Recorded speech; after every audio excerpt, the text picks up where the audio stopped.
Hey everyone and welcome back. This is Lucid in another game of Dominions 4. We're resuming Garden of Good and Evil on turn 25. I've got 2 turns to do. We'll see if I can fit them into one episode or if I do 2.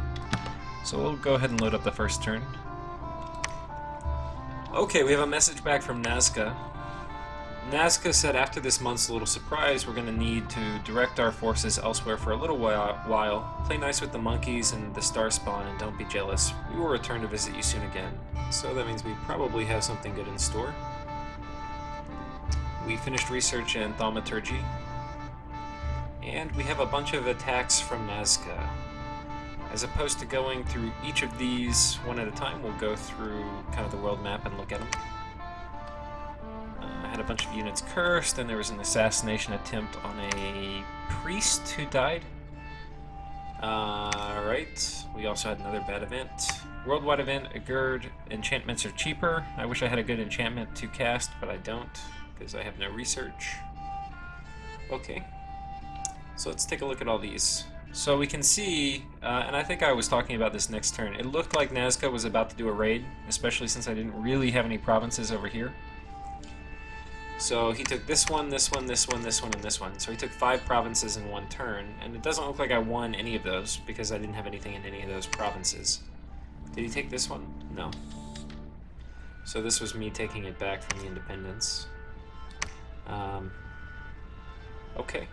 So none of these are really worth watching. I'll kind of click through them all. Right? He took it versus PD, he took it versus PD, he took it versus PD. He took the province versus PD, and he took the province versus PD. Okay, so really nothing there. I got this. We had some battles over here too. He took a battle here versus. I think this was just PD. Also, we'll check. Yep, some garbage troops. He took this also. Let's take a look. This was only versus PD. Something funny happens this fight, though. I've already seen this turn. So you can see they communion up, and this is the danger of communioning. Basically, he has 4 masters and 2 slaves, so the slaves get very fatigued very quickly. And basically, once they're at max fatigue, which they are 200. Now every time each one of these casters casts a spell, they're going to lose probably 1 HP. So if we look back 1 turn from now, they'll probably be 7 HP. See, 7. They had 4 casts. And they're going to cast again. And they're at 3. I think these are all masters. Let's double check. That's a master. That's a master. That's a master. Okay. Okay, there go the little convenient batteries.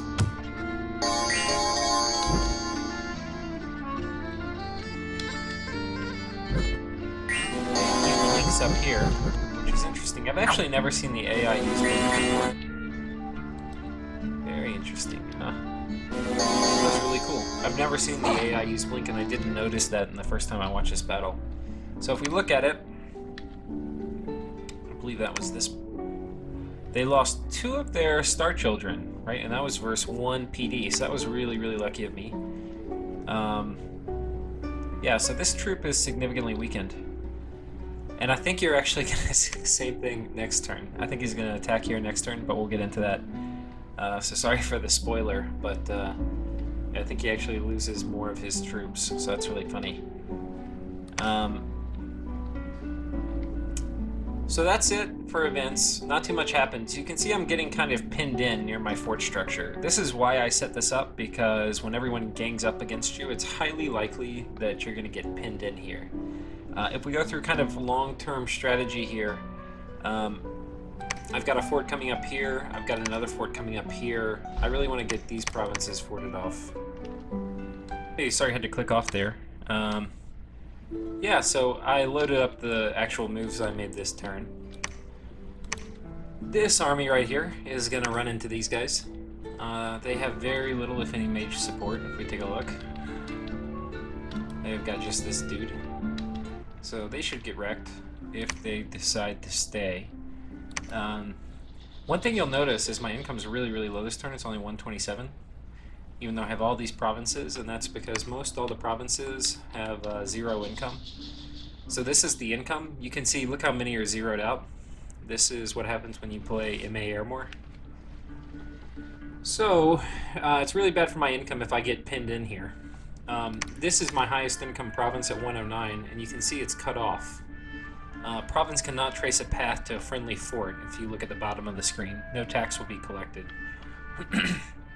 And if you look at it, this is my only province right here that I can trace back here within 1 move. So the only space I can expand to get this province income back is this one this turn. So I actually wasn't going to expand here, but I decided to. And the only way to do it was using priests, which normally I like to have sitting around making ghouls, but connecting this back is definitely a priority. So even though this is a 1 income province, it's important I take it back so I can connect this province back. So those are the moves. This province will be coming up in 3 turns. We're site searching here. Because I'm site searching, there's also a chance I basically have to sit in this province until this event triggers and I get my Divine Mummy. If we look at it too, here's another move. I'm taking this province back. I'm also going to be taking this province back. This province I'm taking back with a kind of small army. I don't see anybody in these, so there's very low risk of reinforcement, which is normally a risk of moving and taking a small province like this with a small army.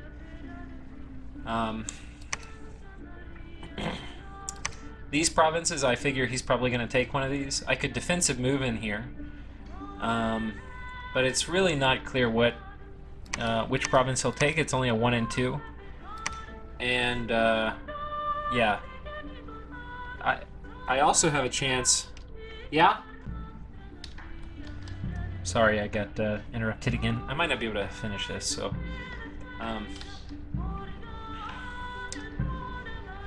Yeah, so I decided to move here. This is a really big army.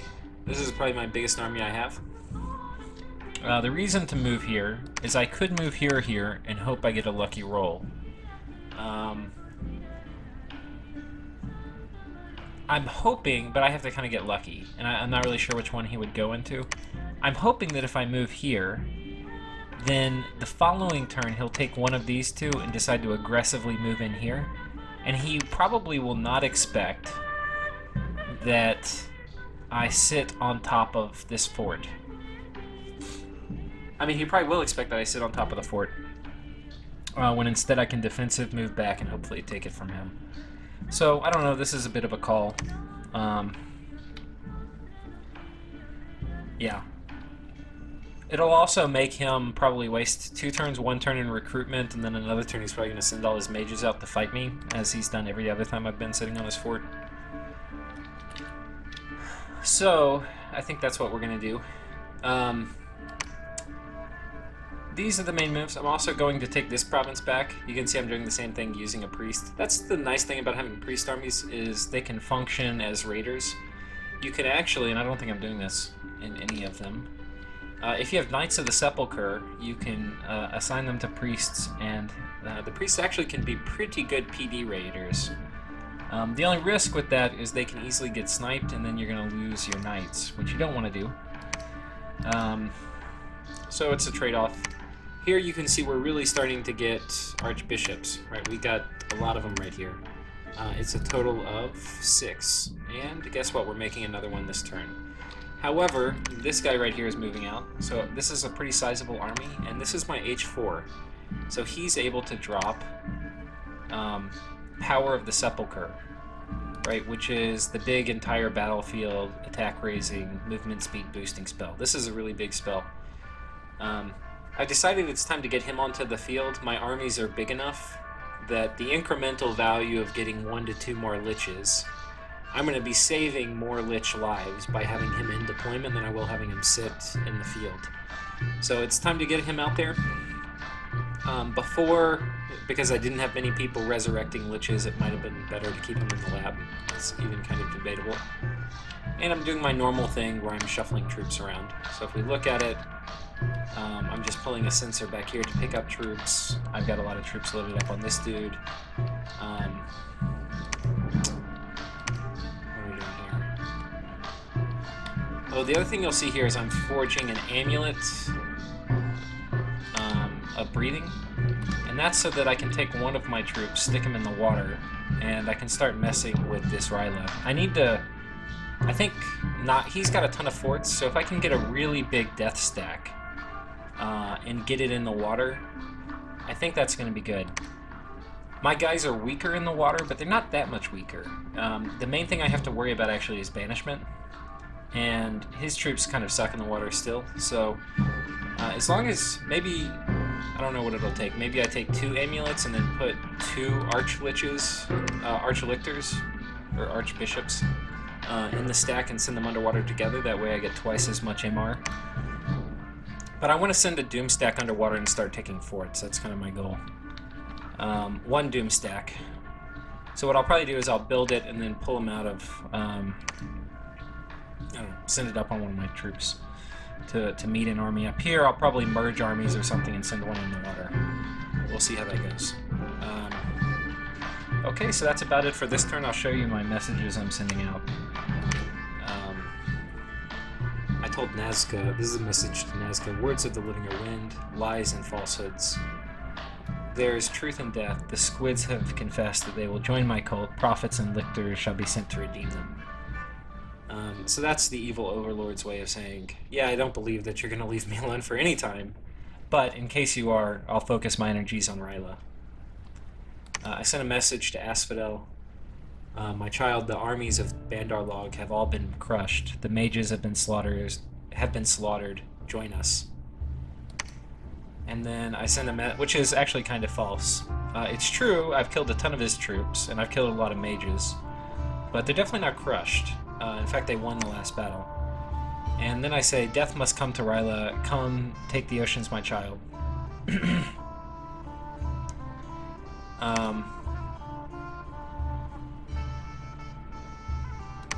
Actually, I think I missent that. That probably should have been going to someone else. I think I meant to send that to Agartha, so that's funny.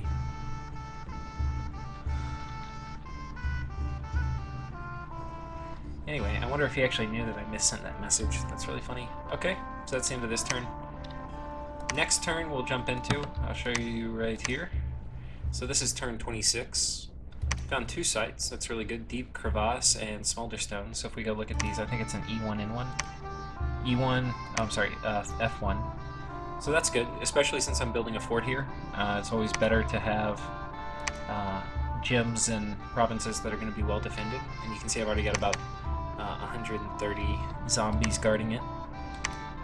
So that's really good. We'll take a look at the other events. We have a message from Bandarlark. He says, no, we would rather not. How about you stop reviving? So I think I'd asked him to come roll over and die, and he refused. So if we look at it, let's look what happened. We had a fight here, we had a fight here. Let's take a look at both these. I think one of them actually, he had the same thing happen with his communion. Maybe not. So if we look at all the battles, so far no battles, it's just province exchanges. This was me taking back this fort from the Independents. Basically no battles this turn. It was a bunch of province exchanges, and if we look at it, I had taken a big loss in terms of number of provinces, and I've reclaimed a lot of them, but not all of them.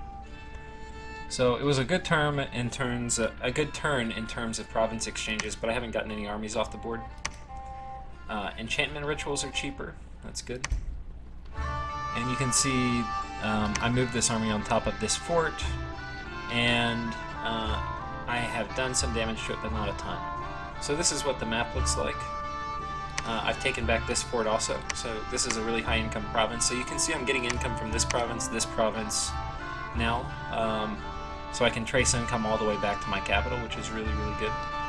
So my income's all the way back up at 400, which is good too, because my keep is 120, and last turn I only had 7 more income than upkeep.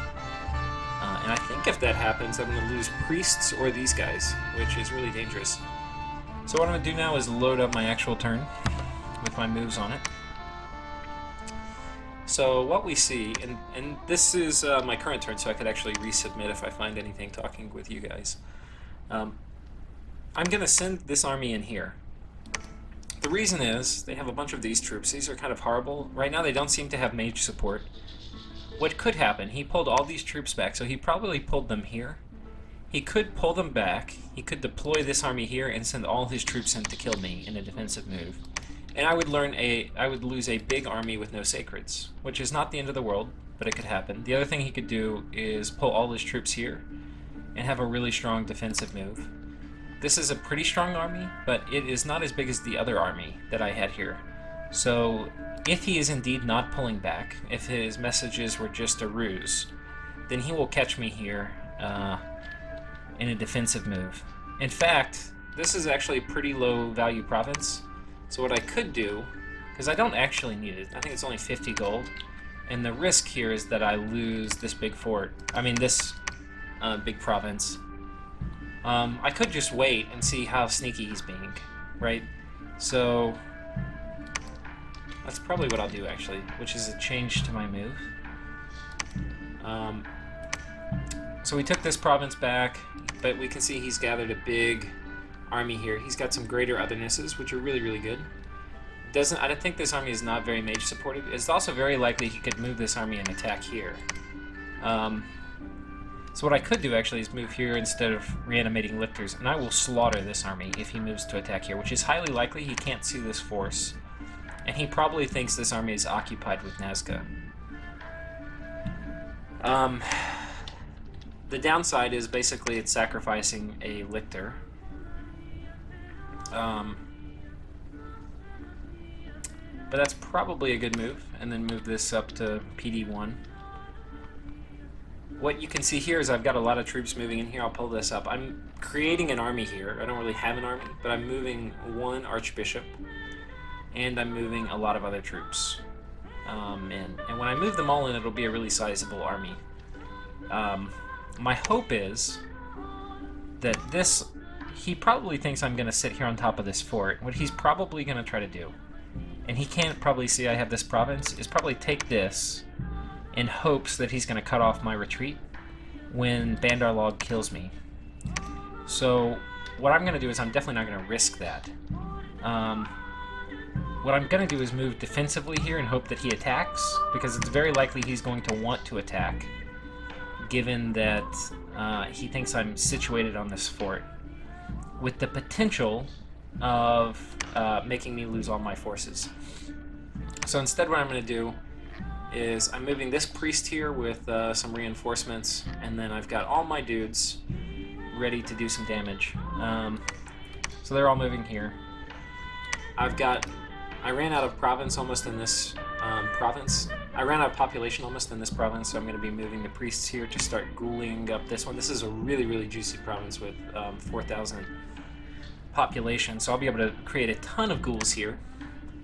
But this is one of my big plays, hoping that we get to have a big defensive move.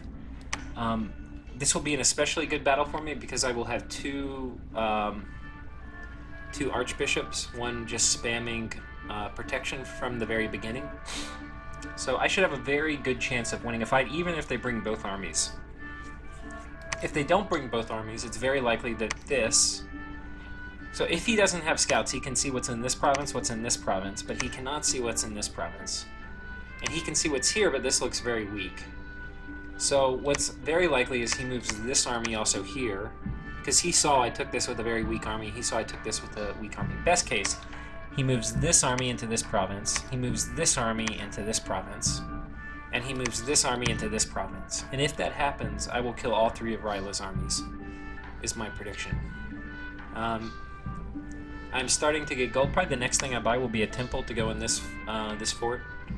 But I also could save for another fort. The reason I kind of want to get a temple up is because I have 7 temples, and I believe at 8, my dominion strength will increase by 1, which is really, really good. What else? We are making more archbishops. We're going to be cranking out tons and tons of archbishops, and probably I'll probably start alchemizing gems to create more if I run out. We're also ferrying my amulet up here. And actually, I should probably change that, because, well, we can do it. Where the hell is he going? Oh, he was only going here. I thought he was running up all the way to this province. I could have lost it if he went here and it got attacked. It's also possible he moves this troop into this province to attack it. I'm not really worried about losing it. It's only a 9-income province. Really far more worried about losing this one. So we will defend it. It's very unlikely that Nazca attacks me here. The reason is because if he attacks me here with this army and my army stays, or my army attacks him, then he'll lose this army. If he attacks me with some birdie troops from here, it's much better for him to do a defensive move, because then he can guarantee that this army plus what army he moves into the spot will be combined. If he launches the birdie army here at me, I think it's possible that I could fight in this province and then he takes this province from me with his birdie army, which would be really dangerous, because then I would kill this army with my larger army. So that's the thought there. Thaumaturgy, we're still going up that. At Thaumaturgy 3, I'll get Augury, so I can start site-searching fire provinces. At Thaumaturgy 4, I'll get Gnome Lore, which I can cast, and then, I'll also get Auspex at Thaumaturgy 4. So that'll be good, because I've got F2 and A2 and E2. So that's the thought. There's another good reason for moving here. He's got a ton of troops situated right here. Hopefully he doesn't move to take this, because I've got 3 turns left on this fort. That would be really, really unfortunate. It would also be unlikely, I think. But he could. He definitely could. But if he doesn't, if he moves and instead, let's say, attacks here, the only way he could attack here is with all these bats. But if instead he moves and attacks here, and I have my big army here, they'll get absolutely slaughtered. So that's really good. Alright, I think that's about it. So I've changed my moves. And in terms of goals, I probably want to get... I'm going to get this fort built. This fort's coming up, I believe, in 2 turns, and it's a very low likelihood it's going to get attacked and taken. I really want to get a fort up here, because that will give me this throne, which will make my troops better. So that's kind of the goal. I think I want to put a fort up here. But we'll see. We'll see. It's a bit of an extension away from my main base, but it's a bunch of plains that connect it, so I actually have pretty good access to getting troops in here. And it's really high population. So I can funnel a lot of my priests in. In fact, I might actually want to think about recruiting priests, just so I can start sending priests over this way. So yeah, next turn, this will probably be down to like 100 population left, and I'll start funneling priests into this province. And just checking, let's make sure all my places have at least 1 PD. And in terms of messages, I don't believe I've sent out any messages, but I haven't really received many. I think this turn I just got one from Bandar log. So I think that's okay. Okay, everyone, thanks for watching, and I'll see you next time.